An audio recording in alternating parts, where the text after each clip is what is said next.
风台外围环流风正大，气象署针对西半部甲外岛发布强风特报。这两天也有传出灾情，亲像中华有办公大楼的玻璃破去，台中甲平湖拢有民众骑奥多摆去跋倒了。表列学校运动场规片 PU 跑道是互风吹甲掀起来。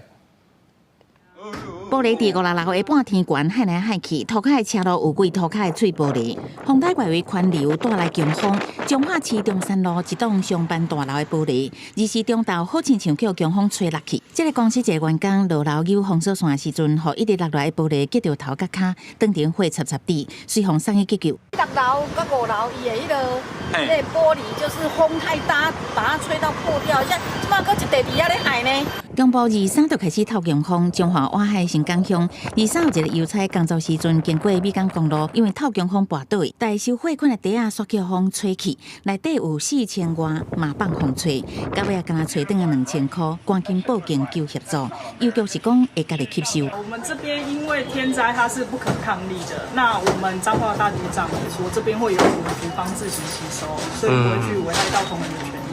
偏河二时嘛，透10级的阵风，威力呐轻度风台。观音灯园区的灯节装置艺术伫风中一直海，灯具风吹甲飞起。北寮毛西云海景点插红旗禁止游客挖近，马经是有不少骑机车的人，因为透强风煞跋倒。风伤头啦，风伤头啊，骑袂稳啊咧。台中二时早起刷落一个有线电视电缆线桥大风吹落去，两台经过的机车无细日去搞到跋倒，其中39岁姓林的查某人骑车跋倒，伤势较严重，目前伫家护病房观察。过道遭吹落之电线，致双方驾驶皆摔车后受伤，送光田医院急救。苗栗23度透强风，苗栗市建国路行道树倒几排，管理员詹文学伫头份服务处的玻璃门叫强风吹甲破去。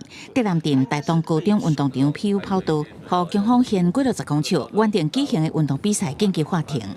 至少先维修成可以让学生可以用，那至少校庆也勉强可以使用这样的状况。